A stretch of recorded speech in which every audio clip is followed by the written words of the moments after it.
Hi, my name is Danielle Tullman Ercek, and I am the co-founder and chief scientific advisor of Opera Bioscience, where we are supplying proteins and reagents for the bioeconomy.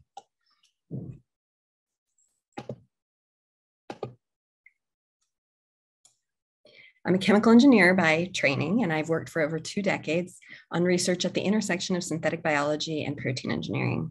And I began working on the technology underlying Opera over 15 years ago, first at the Berkeley National Lab as a postdoc, and then later at UC Berkeley, where I began my faculty career. A few years ago, I was recruited to Northwestern, and I was soon connected with my co-founder, Jerry Sapienza, who at the time was an MBA student at the Kellogg School of Management at Northwestern and has been spearheading the commercialization aspects of the work ever since. In addition to being a business student, Jerry was a West Point grad with 10 years of experience as a helicopter pilot in the Army. We are a small team but growing, and we'll be adding Julie Liang to the team as our third co-founder and our CSO this fall, following her PhD defense on this technology from my lab. And she also has past experience working at startups in the synthetic biology world. We're also actively looking to bring on advisors both on the scientific and business sides of our company. So when I met Jerry, we began building a vision to change the decades-old biomanufacturing tools used today. And we're really inspired by the fact that proteins are everywhere and used in millions of different products. There are enzymes used in manufacturing, in agriculture, food. They enable innovative treatments such as cell and gene therapy. They make up the newest and most powerful pharmaceuticals, including antibodies, and they give cosmetics and beauty products their structure. Yet the fundamental tools for biological manufacturing of proteins have barely changed in the last 3 decades to meet the needs of these new technologies. So I want to focus on one of these areas now, which is that of cultivated meat. In order to support a growing population with both an increasing wallet size and an increasing appetite for meat, the world is going to need to increase its production of meat, yet at the same time reduce its dependence on traditional animal farmed meat, because we're simply not going to be able to support the tens of millions of animals needed for this consumption. We can see this already when you look at how our oceans are being overfished to support the global population. So alternative proteins, which can be produced much more sustainably, will steal the majority of the meat market share over the next 15 to 20 years.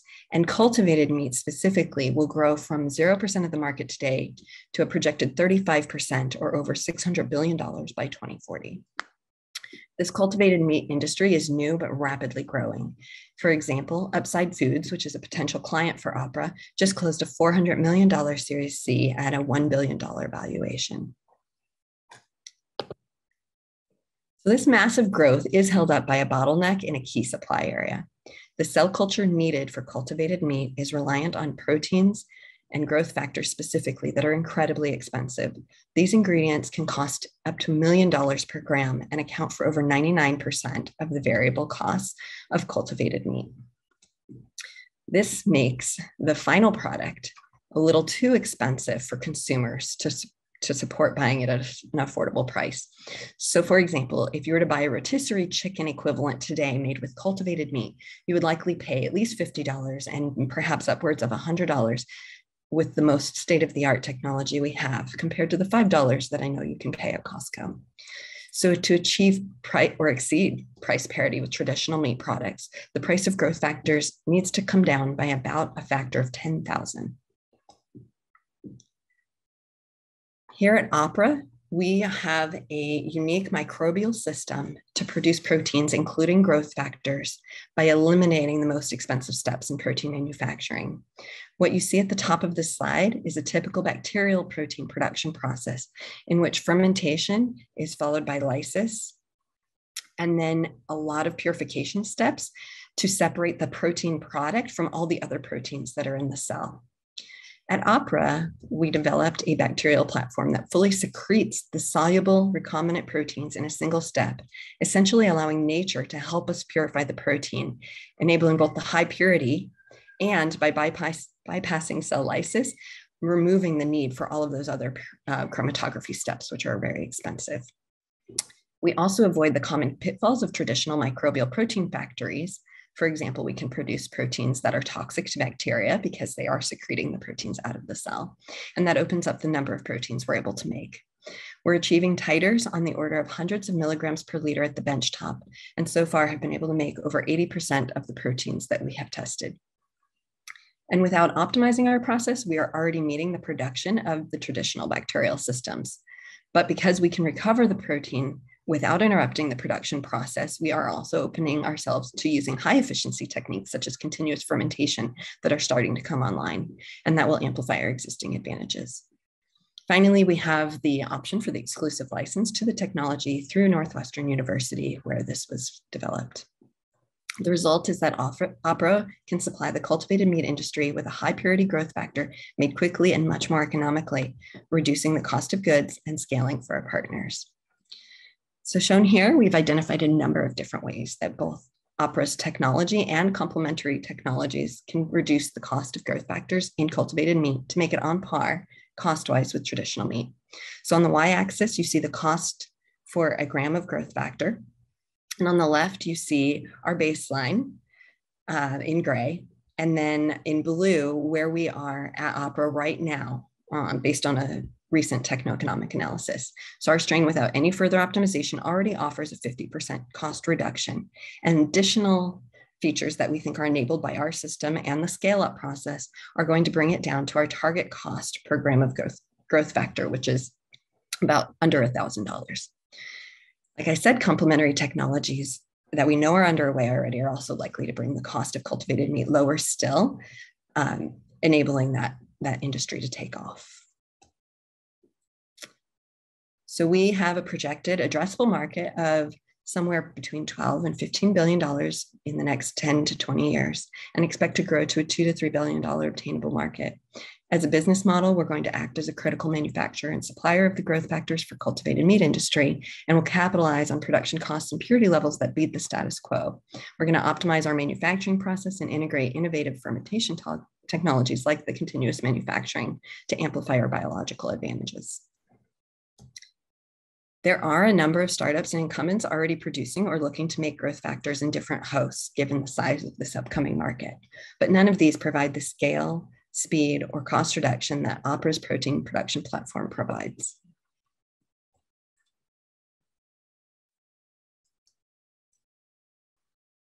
So over the next 18 to 24 months, we're looking to use a corporate grant that we were recently awarded from Johnson & Johnson, which we are using to conduct benchtop scale production and testing of growth factors, resulting in customer evaluations of our product. We are also applying for SBIR grants to begin the process development for scaling up our production system. And we are already starting our first round of seed fundraising to begin in earnest at the end of this summer. These milestones not only de-risk our entry into the cultivated meat market, but also will allow us to enter a variety of the other markets in which proteins play a critical cost role, as I mentioned earlier. So Opera Bioscience has the next generation platform technology in protein production. We have a brilliant team that has driven this technology from theory to delivering real results. And as a critical supplier, Opera will enable the future of food and health sooner. Thank you. Thank you. Jeff, I see your hand. So this is awesome. And as a vegetarian physician, I'm going to say, I understand you had to pick one thing and you went after meat.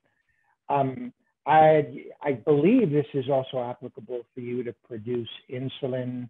I could go on, erythropoietin. I think even antibodies for some of the rheumatoid diseases, and funding from the pharmaceuticals. As we all know, insulin is just stupidly expensive. And if you can address that, it could be stupidly not so expensive. So have you approached any of the pharmaceuticals? Are you going in that direction? And if you're not, please do. We're definitely looking in that direction. We actually are focusing on the growth factors for the cultivated meat market as an entry point. Those are primarily already made by some traditional GMP grade quality, and that is one of the reasons for their high cost. So this is our way to sort of ease into it. We will have to deal a lot more with the FDA with those, and so we see those as a sort of medium to long-term prospect, but it's certainly something we're working on already in the lab. We are just not pushing for that for our funding for the initial And round. just to put it in perspective for you, I believe the insulin market is well over 20 billion. So not as much as meat, but pretty important. And then just because you guys should talk to each other, our colleagues, I think you were listening before, who were talking about stabilizing things on their little film. If you make the insulin and then they can store it so that it doesn't matter about temperature and they can deliver it, buccally, we've revolutionized diabetes. So anyway. Yeah, I was also thinking we have a lot of synergies and we should talk. Thanks for that comment. Thanks. Mitzi, go ahead. Well, I don't have anything as astute or life-changing or global changing to comment like that, but I definitely am a supporter of that kind of synergy. Just a couple of comments. First of all, thank you for mentioning your non-dilutive funding, the SBIR grants, as well as the focus on this being a platform, because that's obviously something that's very interesting. And again, I don't know this space. I won't even pretend to understand it, but can we go back to your timeline really quickly? I just want to make sure that I understood that piece. Yeah. Sorry, it's animated. Okay. So it's the one right beforehand. So you are looking at, you're optimizing and basically honing your actual product, and then you're doing the pilot test of the growth factors in December of 23. How does that lay on top of the previous graph that you showed us, where you're looking to actually get the cost down to $1,000? Okay, yeah, let me try to go back to that. So our plan is essentially to go through the process, demonstrate that when we make our growth factors with our platform, that they perform for our clients the way that the other sources have been doing, even though those have been a lot more expensive, and then to scale up production. And so essentially switching to food grade, this is part of our scale up. So that's in the next 6 months or so. Continuous fermentation will be longer term actually, and we should probably put scale before that. But scaling up will be what we're doing in the year of 2023. Oh, sorry about that, I hit forward, but. Oh, that's okay. So it was a little bit out of order for these two, but we're really excited about continuous fermentation. Are beginning some collaborations already to look at using this technology because it could drastically reduce the cost of our fermentation as well. So that's kind of going to go hand in hand with scaling, hopefully. Okay, and so where's the end of, from a time standpoint, where's the end of that trajectory? So we are hoping that everything on the slide that you see here is achievable by the end of 2023. That's really ambitious. It might push back another 6 months to a year because it is still biology, but that's our current goal. If everything goes according to plan, we can do the experiments in that order and push. Okay, that's still pretty, within the realm of investment. So that's great. Thank you. Any other questions from our judges? Yeah, I have a question, Nicole. Sorry, I neglected to put my little emoji. That's okay. Up. You don't have to do that. All right. Well, thank you. Thank you, Danielle. Nice presentation. I agree with Jeff on his comments on looking as you explore other industries. Although I think, like someone said in the chat, some of the monoclonal antibodies, it will be kind of a higher hurdle with the post-translational glycosylation. I mean, coming from the pharma side, we've always looked at alternative production methods. We ourselves are very interested in lowering costs as well. However, there are other proteins out there, biosimilars, or even just making smaller proteins than insulin and things like that. So I just want to make sure that I understood your answer to that. So it is something that you're already exploring? Yes, we actually have a series of proteins that we're exploring this summer as part of our pilot scale, in addition to the growth factors, that we're going to look at function without glycosylation. So our product will be aglycosylated, right? It just won't have any glycosylation present. And so that is going to be fine for a lot of indications. And actually a lot of the antibodies, it depends on what they're using them for, whether or not they need the glycosylation. So that is a concern. There's also some partner technologies out there. I know Resilience just bought a company of one of my colleagues had spun out of his lab to do glycosylation in a cell-free environment. And so that kind of technology could be directly applied also to our system if we want to expand that way much further in the future. But right now we're focusing on proteins that will function without glycosylation. No, that makes sense. And actually, one of the kudos to you for being tied into a network of kind of exploring the different or kind of innovative manufacturing options. I think that that's very important. And because, you know, you don't always kind of have to go for the big companies. A lot of these smaller companies are doing some very innovative things as well, just like you.